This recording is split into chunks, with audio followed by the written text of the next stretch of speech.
Avui celebrem les jornades europees d'arqueologia. Este matí hem fet una jornada dirigida als escolars, han estat així alumnes de l'Institut Rei Jaume, que hem fet aquesta presentació per a ficar-los també al corrent de la joventut. És molt important que estiguen al corrent dels treballs que se realitzen en recuperació del patrimoni i la posada en valor d'aquest patrimoni. No sols és recuperar-lo, sinó també que tinga un significat per a tots nosaltres, ja que són senyes d'identitat del nostre poble. Bé, dir-vos que, com dia el regidor Xavier, el dia 16 de maig se va presentar també aquesta sessió dins del Dia Internacional dels Museus, que era el dissabte 18. Va vindre molta gent i molta gent que no va poder vindre va dir si tornaven a organitzar-la, i aquest és el motiu de trobar-nos ara sí, i que Maria ara, tinc el seu currículum, ja m'ha demanat que si no el llisc millor, però dir-vos que és d'Alzira, és arqueòloga, ha fet molts treballs per a la nostra geografia, no sols a Alzira, sinó en diferents llocs de la Comunitat Valenciana, i que, vamos, el treball, com deia Xavi, no ha fet falta supervisar-lo perquè el treball ha sigut un treball realment agradable, sorprenent. Explicar-vos que ara va sintetitzar moltíssim tot el que ha eixit, perquè ja veureu que han eixit moltes estructures, molts murs, la interpretació és molt complicada, però gràcies al seu treball, a la seva experiència, a l'estar a peu d'excavació, hem arribat a unes conclusions vàlides per al projecte de futur de la Casa Reial. Y ya, María, si vols, sense més preàmbuls. Bueno, buenas tardes a todos. Yo quería dar las gracias tanto a Agustín como a Xavi por volverme a dar la oportunidad de poder transmitir los resultados de las excavaciones. Bueno, comenzaremos explicando lo que han sido los resultados de los trabajos que hemos llevado a cabo en los últimos meses. Los trabajos comienzan con un estudio del entorno. Sabemos que Alzira es una ciudad amurallada y rodeada por el río, y comienza con un estudio del entorno, de las fuentes escritas documentales y de los datos que nos aportan otras excavaciones que se han llevado a cabo en la zona. La orografía de la vila mantiene en gran parte su trama medieval, con calles estrechas, plazas y plazoletas y alchucacs. Al-Yazira responde al modelo de ciudad islámica, con la Alcazaba, la Medina, que es la zona militar, la Medina propiamente dicha, que es donde residía el grueso de la población, y la zona del Albacar, que es esta zona más estrecha, donde no había viviendas y no vivía nadie, no había casas. Este espacio se utilizaba sobre todo para resguardar el ganado en épocas de conflictos, o donde se protegía a la gente que vivía fuera de la ciudad amurallada, extramuros.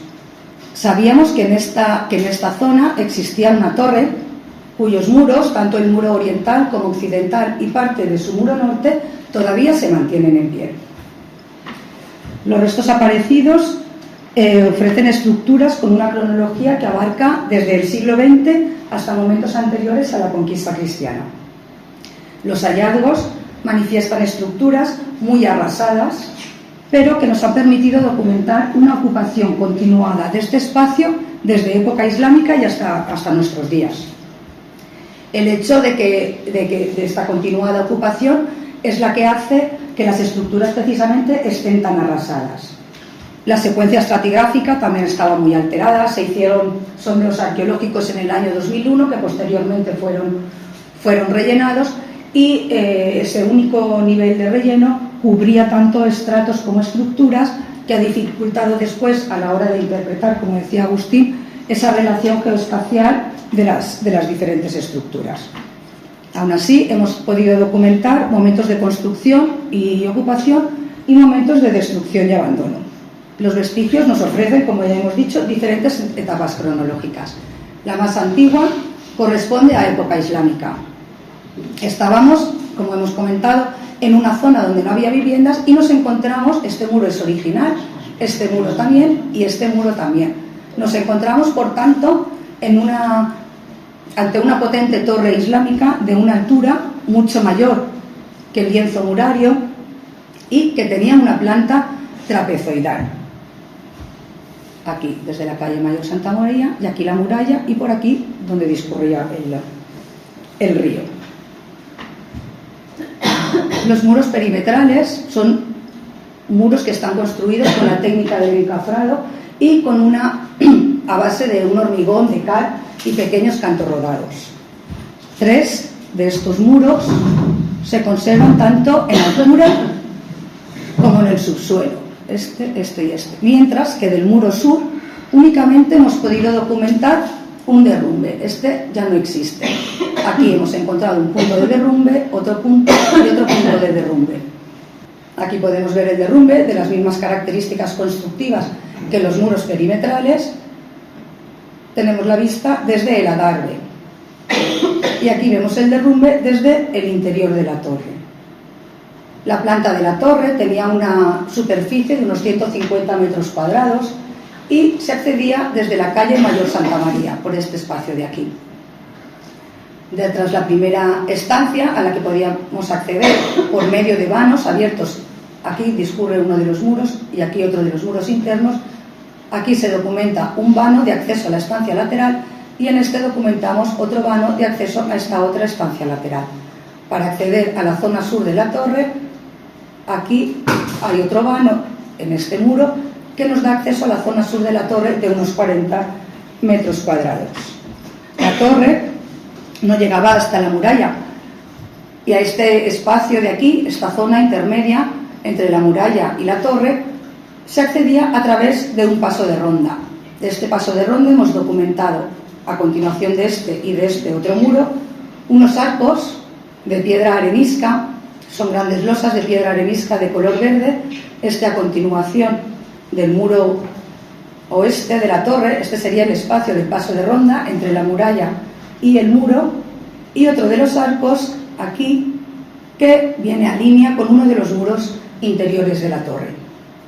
No se han documentado más, pero intuimos la posible existencia de un arco situado en esta zona y otro en esta zona. A partir de los niveles excavados aparecen allí, en estas zonas, fragmentos de estas losas arenisca verdes que no suelen aparecer en la vila, no las hemos documentado en ningún otro solar.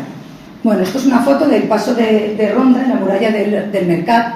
El paso de ronda, para explicar lo que es el espacio que nos queda entre la muralla y la Medina.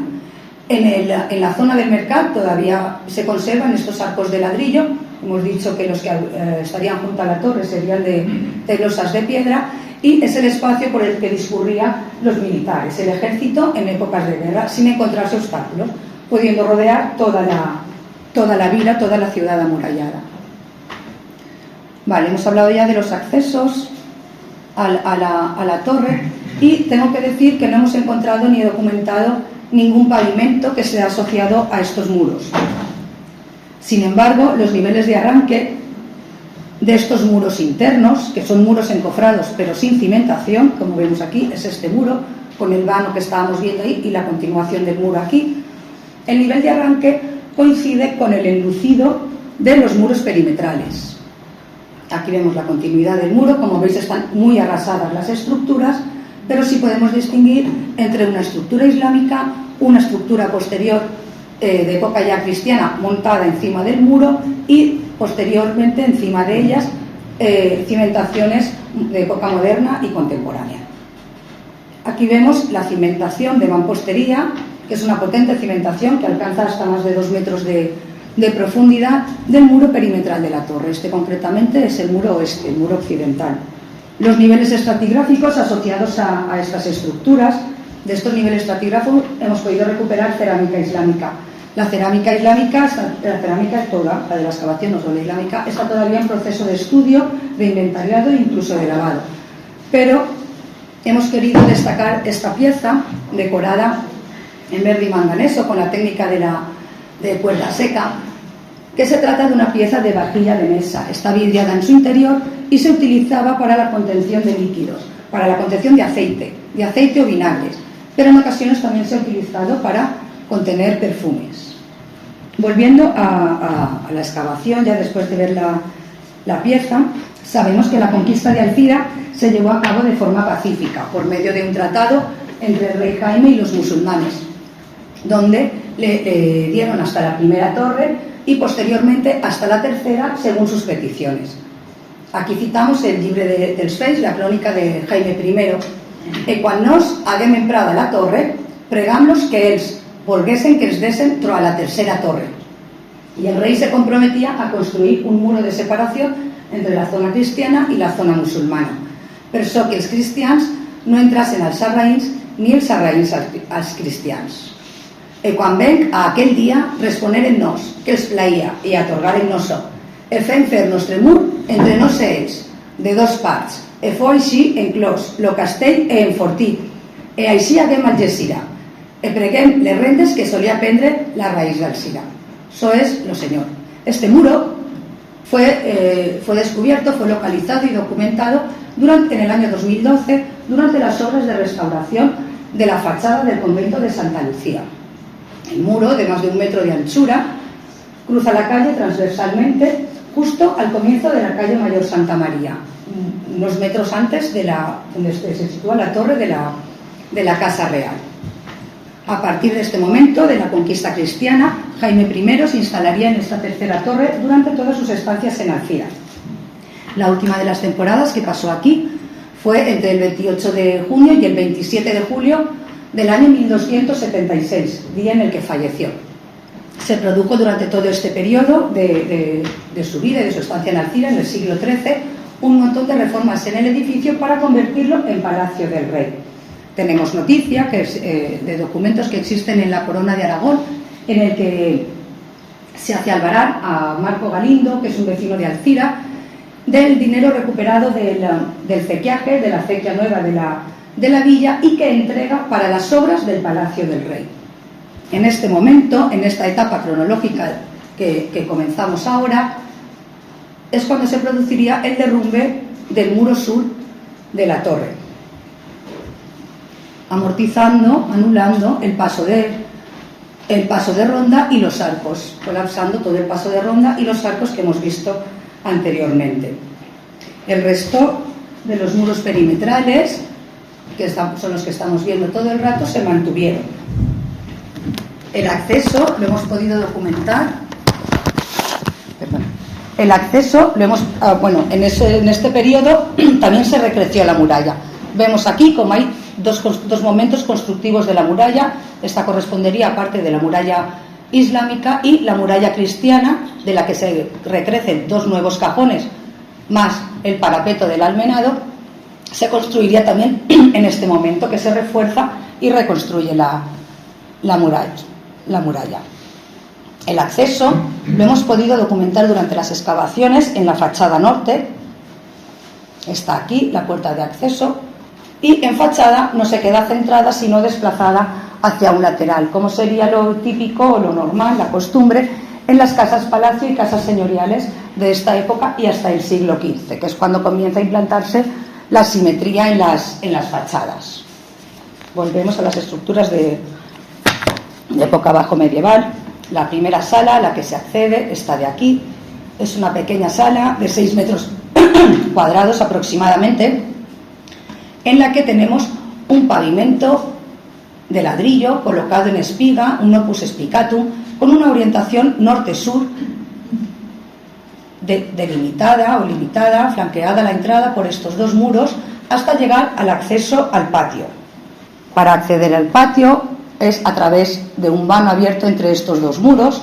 La fábrica de estos muros, los hemos visto antes en la otra foto, es ya diferente a los encofrados anteriores que teníamos de época islámica. Incluyen una grava mucho más pequeña, incluso incorporan mampuestos, y la entrada por el lateral del patio se accede por un lateral del patio a una zona que estaría cubierta. Tenemos 1, 2 y 3 pilares alrededor de la zona central del patio, que sería la zona que no está cubierta, la zona despejada del patio, y alrededor del mismo se podría circular bajo una cubierta sustentada por estos pilares de ladrillo. Mientras aquí tenemos un pavimento de mortero que en algunos tramos hemos tenido que poder levantar para continuar excavando hacia abajo. Este pavimento de mortero, desde estas zonas ya cubiertas, se accedía por los 2 vanos que están aquí a las diferentes estancias que estarían colocadas tanto al oeste como al norte del edificio. Esta zona de aquí está más arrasada. Aquí le vemos una foto más de cerca del pavimento central, que también es un pavimento de ladrillo colocado en espiga, en este caso con una orientación este-oeste, y ocupa la parte descubierta del patio. En la vila se han documentado, al menos en otras 3 ocasiones, este tipo de pavimentos que coinciden cronológicamente con el documentado en la Casa Real, además de cronológicamente las características del pavimento. Es un pavimento también de medios ladrillos con las mismas dimensiones y colocado en espiga.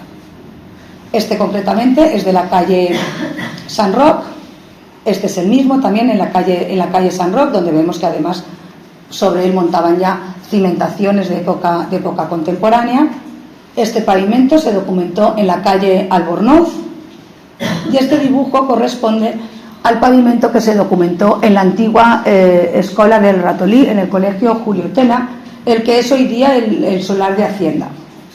En la zona sur, es en esta etapa cronológica, también en esta época, en la que se construiría el muro de cierre adosado en este punto a la muralla y que funciona con el resto de muros que cierran el patio. No hemos documentado la escalera de acceso a las plantas superiores, ya no existe, pero la existencia de estos 3 muros adosados junto a la entrada nos llamó mucho la atención, viendo que el muro central es un muro de época islámica que queda anulado por este muro y por este, que es el que flanquea la entrada y funciona con este otro adosado a fachada. La cota en la que aparece este muro, la profundidad, queda por encima del pavimento de ladrillos, del pavimento cristiano, con lo que nos explica que derriban este muro, pero solo hasta donde les molesta. Luego esta zona quedaría enterrada, porque si no quedaría por encima del pavimento un trozo de muro. Esto nos hace pensar que este espacio se utiliza como base de la escalera y el arranque de la escalera vendría desde aquí, donde además vemos que han colocado unos sillares, vendría desde aquí y adosada a fachada subiría hacia las plantas superiores. También a este periodo corresponde una nueva puerta que se abre en el muro oriental de la torre. En esta puerta, justo aquí en la esquina, observamos que hay unas losas de piedra arenisca verde reutilizadas que interpretamos como que serían del desmonte o provendrían del desmonte del arco que estaría ubicado en este punto. En la entrada documentamos también un sillar desplazado con el quicio de la puerta. Esta puerta daría acceso a las nuevas construcciones medievales que formarían parte de la Casa del Rey. Todas las construcciones que tenemos aquí y coinciden cronológicamente. Estas construcciones se utilizarían como zonas de servicio o zonas de almacén, formando parte de las casas del rey. Las casas del rey es un término que encontramos en numerosos documentos escritos, numerosos documentos de la época. Se hace referencia no a la casa del rey ni al palacio, sino a las casas del rey. Hay donaciones cerca de las casas del rey, incluso se habla de que se dona una habitación al maestro Juan, que tendría habitación dentro de las casas del rey con la condición de custodiarlas, cuando el rey evidentemente no estaba en Alcira. En la parte oeste de la torre se documentó también un nivel de ocupación a base de un pavimento de mortero y el arranque de unos pilares que formarían un gran arco de ladrillo de hasta 5 metros de luz. Estas estructuras, que también hemos dicho que forman parte de las casas del rey, están relacionadas con las pinturas góticas que documentamos en la primera planta de ese mismo muro, en la parte que creíamos que era la parte exterior. Bajo varias capas de enlucidos de cemento y diferentes pinturas aparecieron las pinturas góticas directamente pintadas sobre el calicostrado del muro. Tras la muerte del rey Jaime I, la Casa Real pasa a ser la Casa dels Jurats, permaneciendo en este edificio hasta el siglo XVI. Durante todo este periodo, desde el siglo XIII hasta el siglo XVI, en los pavimentos enladrillados se llevaron a cabo reparaciones. Es un pavimento que hoy día, por supuesto, está muy desgastado, pero también se quedaría desgastado en su época. Se echan varias capas de cal, de mortero de cal por encima en algunas zonas, hasta que llega un punto que ya rellenan, cubren todo el pavimento con una capa de relleno y ponen un nuevo pavimento que sigue funcionando con los mismos muros. un nuevo pavimento, que a su vez este pavimento está anulado por un nivel de arcilla que corresponde a una riada. No sabemos el año en el que se produce esta riada, pero sí sabemos que el edificio se utiliza hasta finales del siglo XVI y que en el año 1571 se produjo la conocida riada llamada de San Gregorio, y en el año 1590 se contabilizaron hasta 22 riadas. El edificio funcionó de centro administrativo hasta finales del siglo XVI, que fue ese el momento en el que comenzaron las obras y el posterior traslado a la actual casa consistorial. A partir de este nivel de riada, que es el que estamos viendo, el espacio llega a un momento de destrucción y de abandono. Y no será será a partir del siglo XVII cuando vuelve a ocuparse el espacio. Y vemos cómo vuelven a echar otra finita capa de pavimento, que es una lechada de mortero, directamente sobre la riada. Al periodo de época moderna ya pertenecen diferentes estructuras, o escribimos diferentes estructuras que anulan claramente las estructuras bajomedievales. El espacio interior de la torre y también los espacios anexos se dividen para convertirse en viviendas. De esta época tenemos aquí este muro, que es un muro de tapial que se incrusta en la muralla y se levanta directamente sobre el pavimento del patio.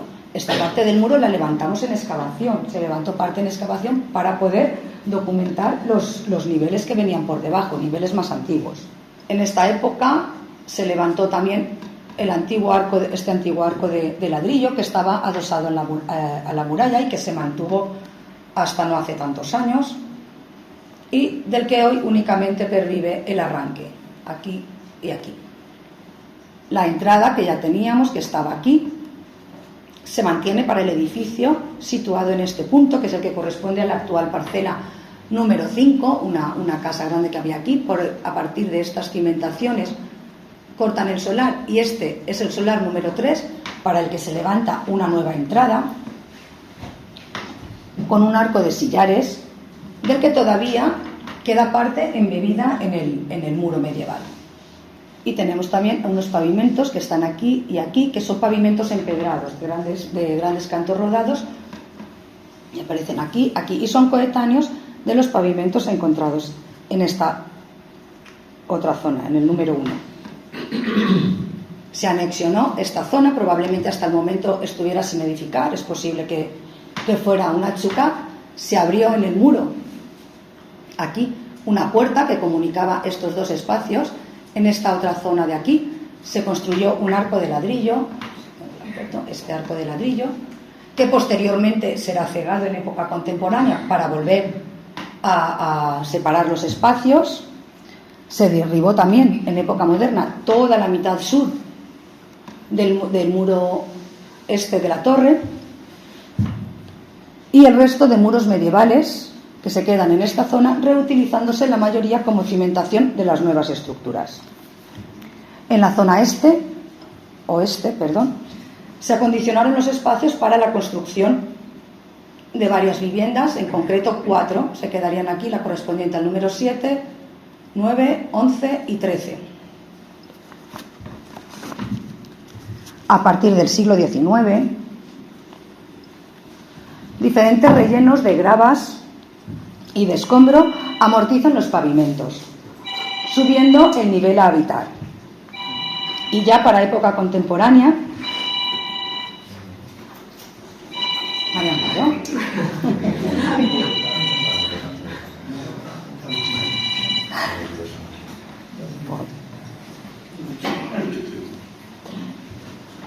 vale, bueno, ya no pasa nada. Como estábamos diciendo, estamos ya en época contemporánea, a la que pertenecen diferentes redes de saneamiento que hemos documentado.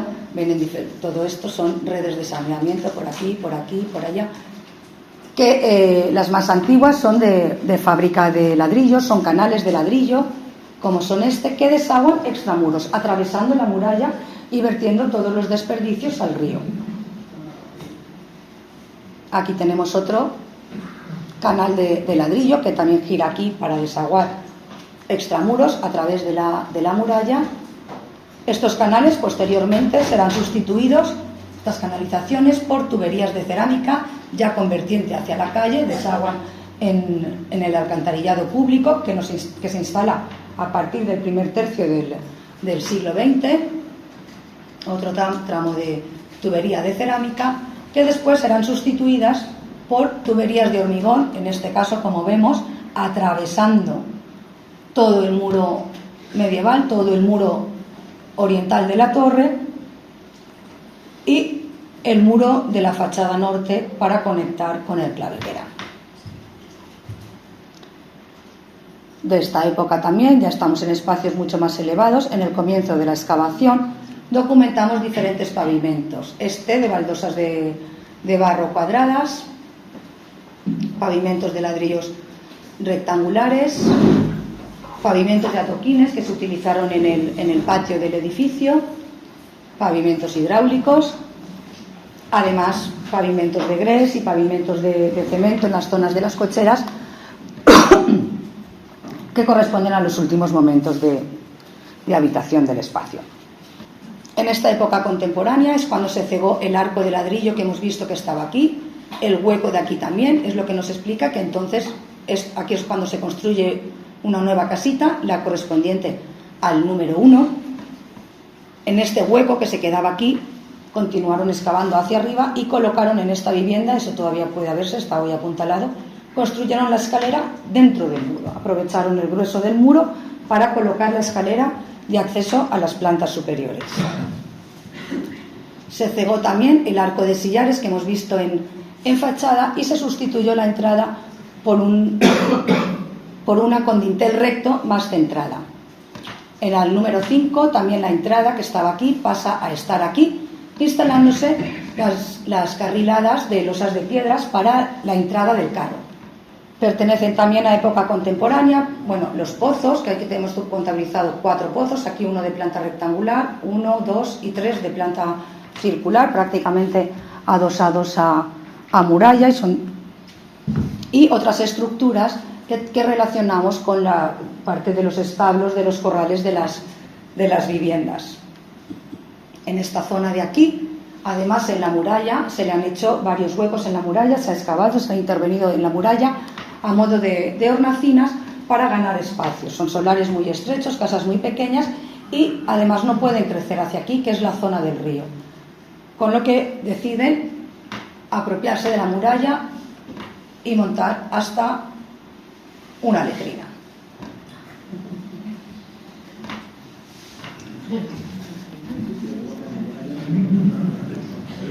Las casas estuvieron habitadas, estas casetas que existían aquí estuvieron habitadas hasta la pantanada de 1982. A partir de la pantanada se fueron abandonando y tras la riada de 1987 quedaron en un estado de ruina. A partir de ese momento el ayuntamiento poco a poco fue adquiriendo los edificios y se acordó el derribo a finales del siglo XX.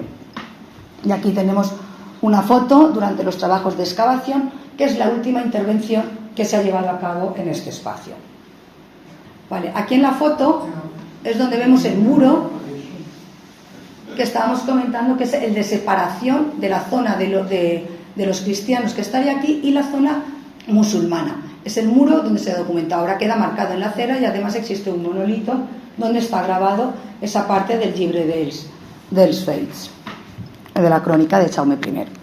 En resumen, lo que quería comentar es que las excavaciones arqueológicas nos han permitido documentar cronológicamente toda la historia del edificio donde vivió el rey Jaume I, donde vivió durante temporadas, evidentemente, donde pasó temporadas y sobre todo donde se produjo un gran hecho histórico que fue la abdicación de la corona a favor de su hijo, donde cuando le entrega la espada, renuncia a la corona, pasa sus últimos días, le entrega la espada y la corona, evidentemente, delante de todos los ricos hombres, como vemos representado en este cuadro de Pinazo del siglo XIX.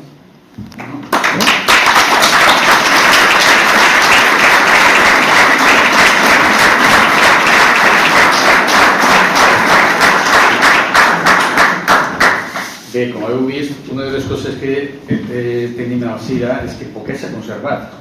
el fet de que estigui rodejada per les muralles i pel riu no dona peu a que creixera la població intramurs.